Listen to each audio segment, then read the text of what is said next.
चालू करो। प्रश्न आपका क्या है? मेरा प्रश्न ये है, होलिका दहन धुलेंडी के दिन यानी कल क्यों नहीं मनाना चाहिए? पंडित जी शिवजी प्रसाद जी करौली से आपके लिए 2 शब्द और आगे आप सुने पंडित जी शिवजी प्रसाद जी को।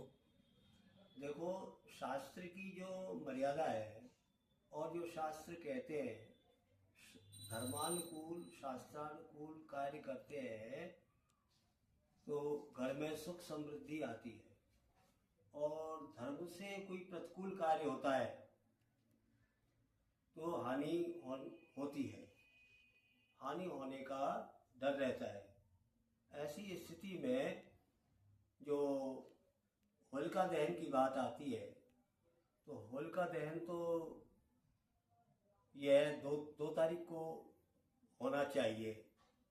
क्यों होना चाहिए, उसका भी कारण है कि 3 तारीख को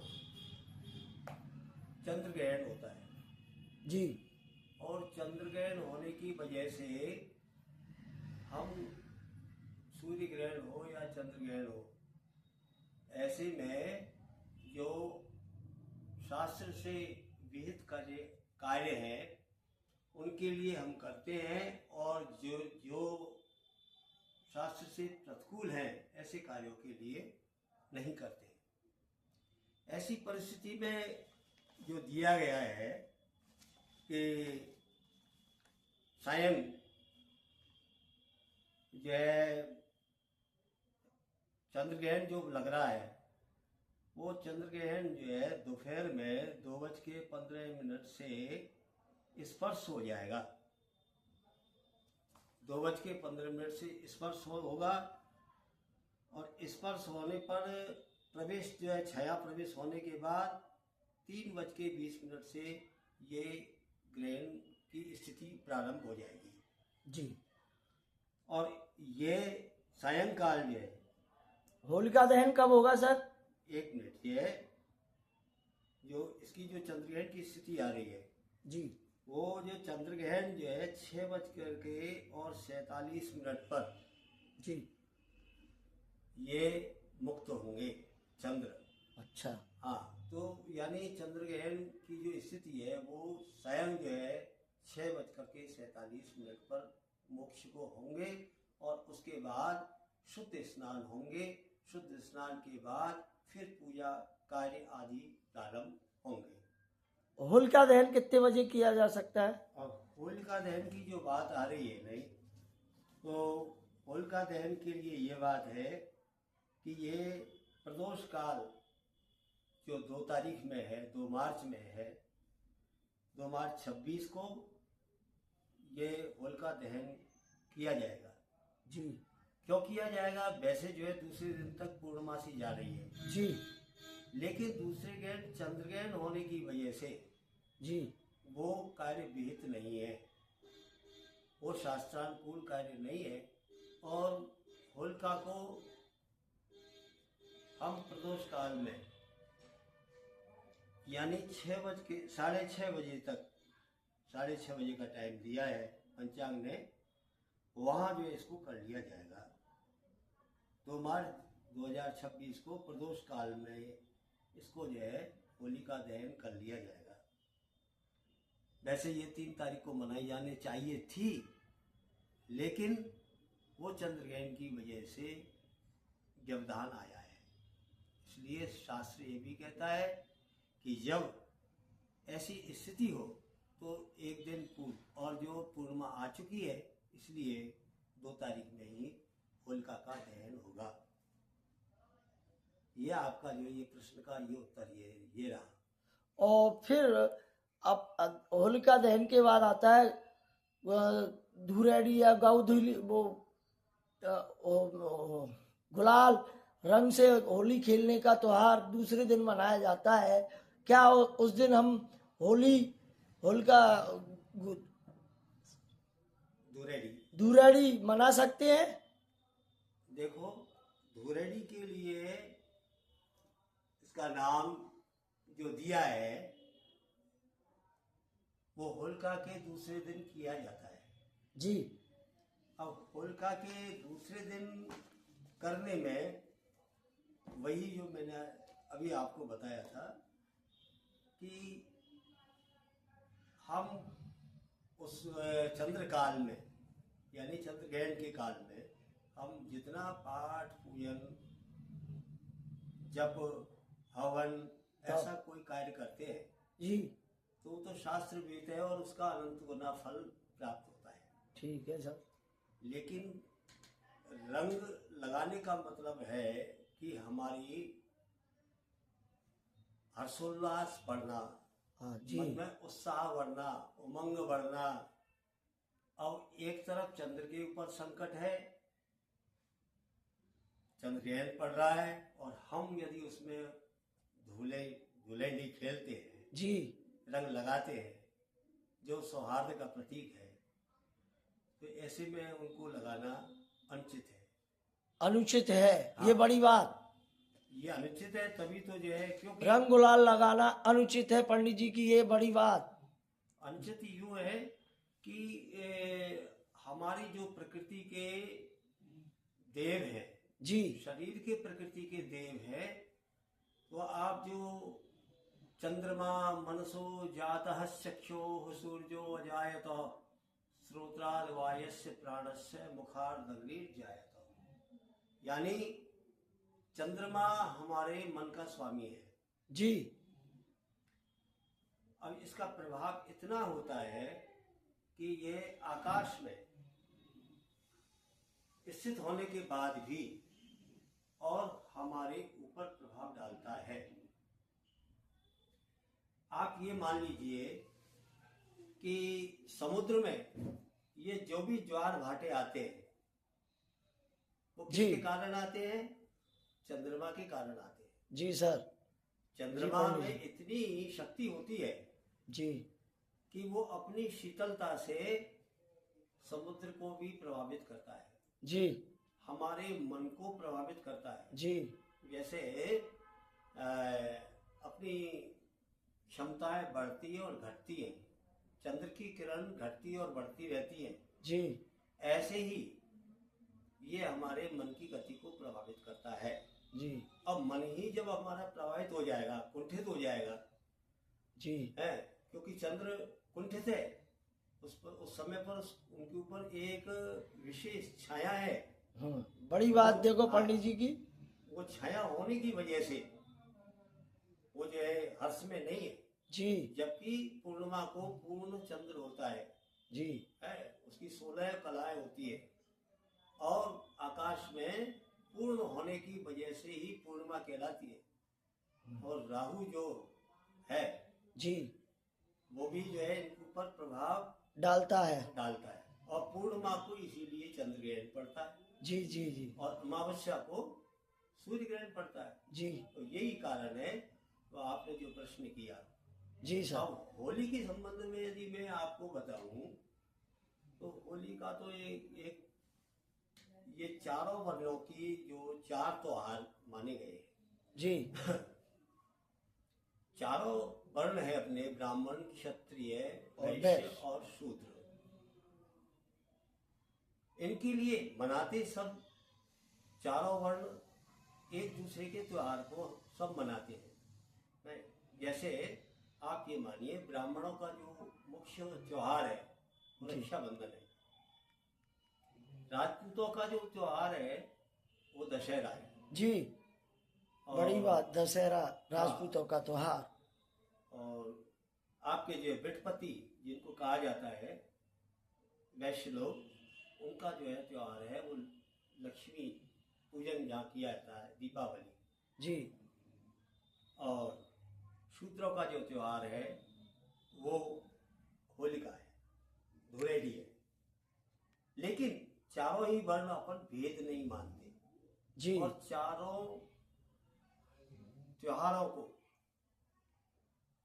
चाहे होली हो, चाहे दशहरा हो, चाहे दीपावली हो, चाहे रक्षाबंधन हो, जी चारों ही वर्ण एक दूसरे के त्योहार को बड़े प्रेम और सौहार्द से मनाते हैं। ये हमारे सनातन धर्म की पहचान है। देखो बड़ी बात, जो सर्वधर्म सद्भावना वो के कभी साथ नष्ट नहीं। होलिका दहन का त्योहार मनाया जाता है। हमारे शिवजी प्रसाद जी पंडित जी बहुत बड़ी बात कह रहे हैं कि वैश्य, शूद्र और ब्राह्मण सभी और राजपूत सभी भाई हैं हमारे। हम सभी के त्योहार मिलकर मनाए जाते हैं। इसमें कोई भेदभाव, जाति बंधन नहीं है। एक दूसरे को हम अलग नहीं कर सकते। शरीर में चारों वर्ण है। हमारे मानव शरीर में भगवान ने चारों वर्णों को बना के दिया है। जी ब्राह्मण मुखारविंद है जी। और क्षत्रिय भुजाएं। भुजाएं। वेरी गुड, बहुत वाह। अच्छी। और हमारे जो है उदर है वो वैश्य है। बहुत बड़ी बात। और पदभ्याम लोम शूद्रो अजाय। और चरण है वो हमारे शूद्र के हैं। लेकिन हम बगैर चरण के हम चल नहीं सकते। बगैर पेट के हमारे शरीर का संचालन नहीं हो सकता। बिना भुजाओं के हम कोई कार्य नहीं कर सकते। और सबके ऊपर है बुद्धि। तो बुद्धि है वो मानव की मस्तिष्क में रहती है। जी तो ब्राह्मण है इसीलिए इसको शीर्ष माना है। समाज ने शीर्ष माना है और ठाकुर जी ने भी शीर्ष माना है। शीर्ष माना है। कितनी बड़ी बात पंडित जी हमारे बता रहे हैं। शिवजी प्रसाद जी करौली से लाइव।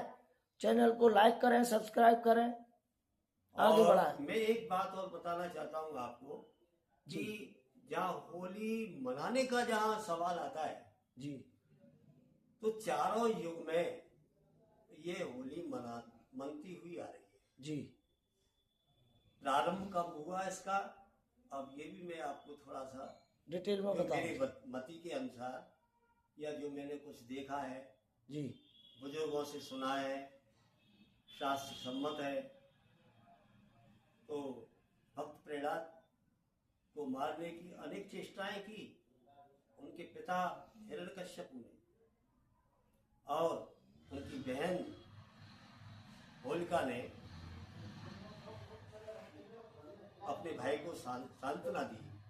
बोले मेरे पास जो वस्त्र है ये अग्नि के द्वारा दिया हुआ है और इसको ओढ़ करके जब मैं बैठ जाऊंगी तो मुझे कोई भी अग्नि जला नहीं सकती है। जला नहीं सकती कि बहुत बड़ी इसलिए बात।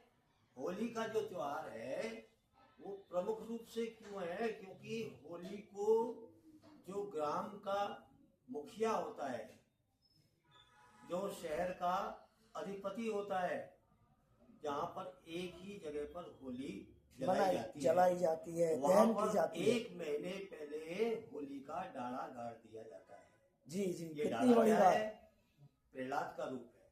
जी यानी उनकी घोषणा पहले ही कर दी गई और हिरण्यकश्यप के ने अपने जो है पुत्र को मारने के लिए अपनी बहन के लिए कहा, तो उन्होंने उनको लेकर के बैठ गई। सारे गांव से ईंधन आया, लकड़ियां आई, उपले आए और उनको जो है रख दिया गया और स्वयं हिरण्यकश्यप ने अपने हाथ से आग लगाई। तब से ये होली का त्योहार सतयुग में मना और इसीलिए कहा जाता है कि एक होली गाई जाती है, अरे प्रहलाद समान भगत नाही प्रहलाद, अरे प्रहलाद समान भगत नाही प्रहलाद। उसके बाद फिर त्रेता युग आया। जी तो त्रेता युग में स्वयं राम जी ने इस होली को मनाया।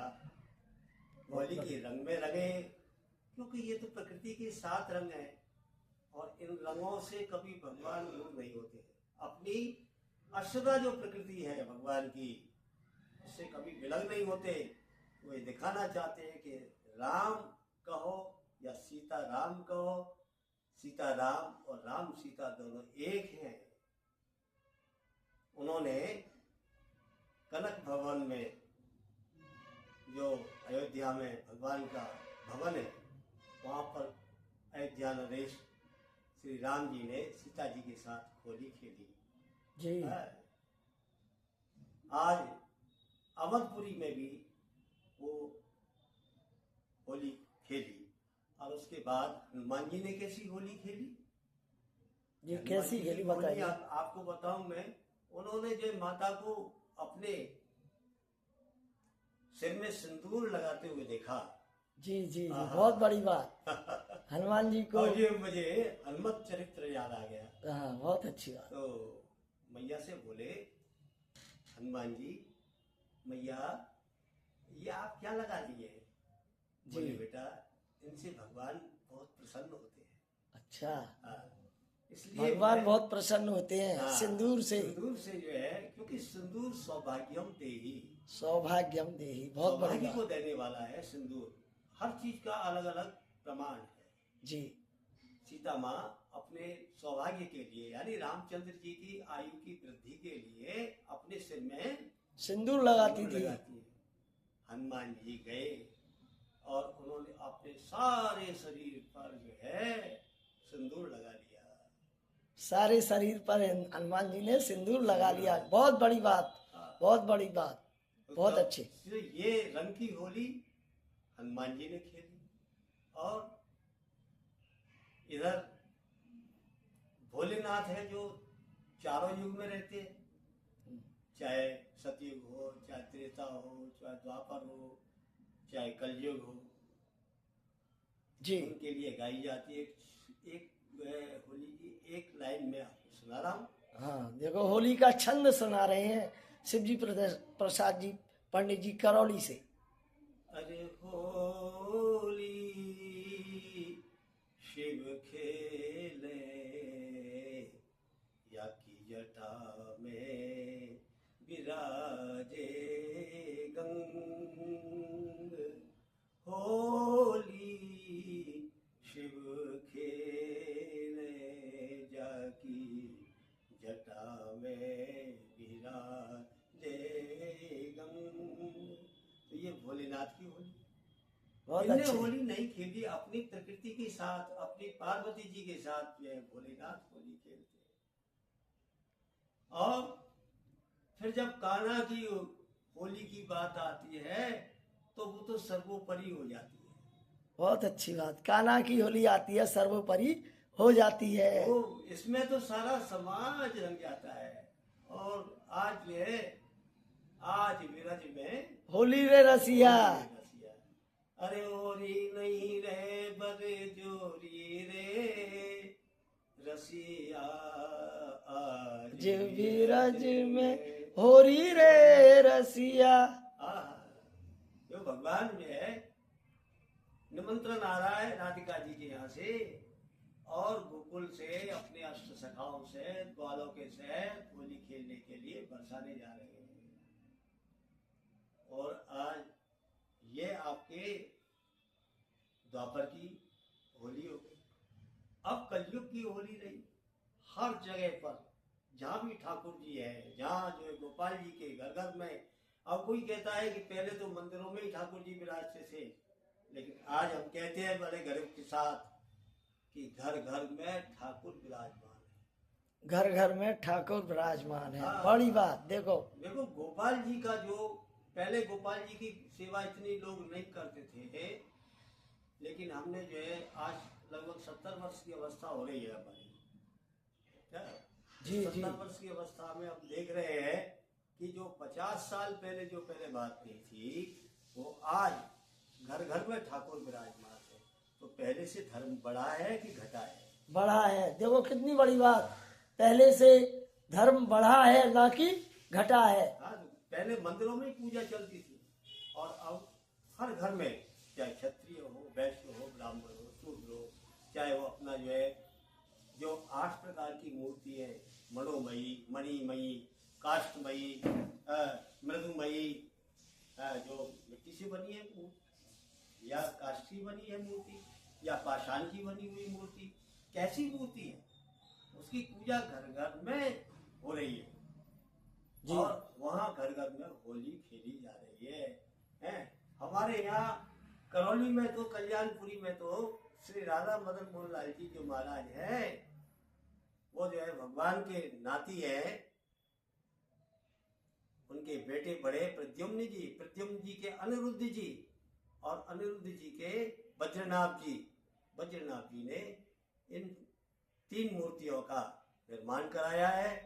उनमें से श्री राधा गोविंद देव जी जयपुर में विराजमान, श्री राधा गोपीनाथ जी जयपुर में विराजमान, और हमारे तीसरे ठाकुर हैं जिनके चरणारविंद की पूजा की जाती है मुख्य रूप से, जिनके चरण हैं वो ठाकुर जी जैसे हैं, श्री राधा मदन मोहन लाल। और वृंदावन में कौन से हैं सर? वो तो जो है कण कण में व्याप्त ठाकुर है, बाके बिहारी। अरे तेरे बाके बिहारी लाल, ओ मेरे बाके बिहारी लाल। हरिहर दास जी ने उनको जो है प्रकट किया, यानी भक्तों ने अपनी भक्ति के भाव से उनको प्रकट किया है। तो ये ऐसे नृत्य ठाकुर हैं इनकी। और इसीलिए ब्रज में महोत्सव, हमारे करौली में भी महोत्सव होता रहता है और ये 3 दिन तक चलता रहता है। महीने भर से होली गाना शुरू हो जाता है, बसंत पंचमी से और रंग पंचमी तक यह होली गायन का समय रहता है। और आप जो प्रश्न कोई चाहते हैं तो प्रश्न कर सकते हैं। थैंक यू सर, बहुत बहुत आपको बधाई और होली की शुभकामनाएं। जय श्री राम, जय परशुराम। मेरी ओर से भी सबको जो शुभकामनाएं, शुभ आशीर्वाद। और रंग की जो होली खेले तो 3 तारीख के बाद खेले। 4 तारीख को रंग की होली खेले। पंडित जी शिवजी प्रसाद शास्त्री जी का यह वचन आपको तस्वीरों के माध्यम से, वीडियो के माध्यम से राष्ट्रीय स्वर्ण शक्ति परिषद न्यूज चैनल प्रवीण शर्मा, आपके छोटे भाई अंगद भाई करौली से लाइव चैनल को लाइक करें, सब्सक्राइब करें। जय श्री राम, जय हिंद।